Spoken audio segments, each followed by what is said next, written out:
Kadapa parliament కి ఉప ఎన్నికలు వచ్చే అవకాశం ఉందని, అలా వస్తే తానక్కడ ప్రచారం చేసి కాంగ్రెస్ ని గెలిపిస్తానని తెలంగాణ సీఎం రేవంత్ రెడ్డి కామెంట్స్ కి కడప మేయర్ సురేష్ బాబు కౌంటర్ ఇచ్చారు.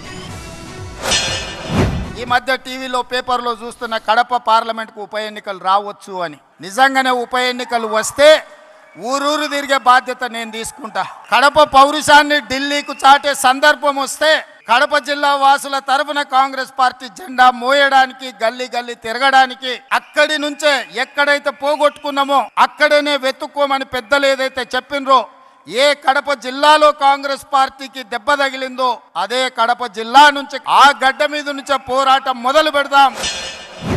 కేవలం పట్టుమని 24 రోజులు కాల జగన్మోహన్ రెడ్డి పార్లమెంటుకి పోతున్నాడు, ఎంపీ అవినాష్ రెడ్డి రాజీనామా చేస్తున్నాడు, పులివెందులకి పోటీ చేస్తున్నారు అని ఆంధ్రజ్యోతిలో పేపర్లో రాయడం, మరుసటి రోజే రేవంత్ రెడ్డి బై ఎలక్షన్లు వస్తాయి, మా సత్తా ఏందో కడపలోనే తెలుసుకుందాం, ఒక తురి బుద్ధిలే కాంగ్రెస్ పార్టీకి బై ఎన్నికల్లో ఒక తురి గడప దెబ్బ ఢిల్లీ అబ్బన్నట్టుగా 5,42,000 మెజార్టీ చూపించాం.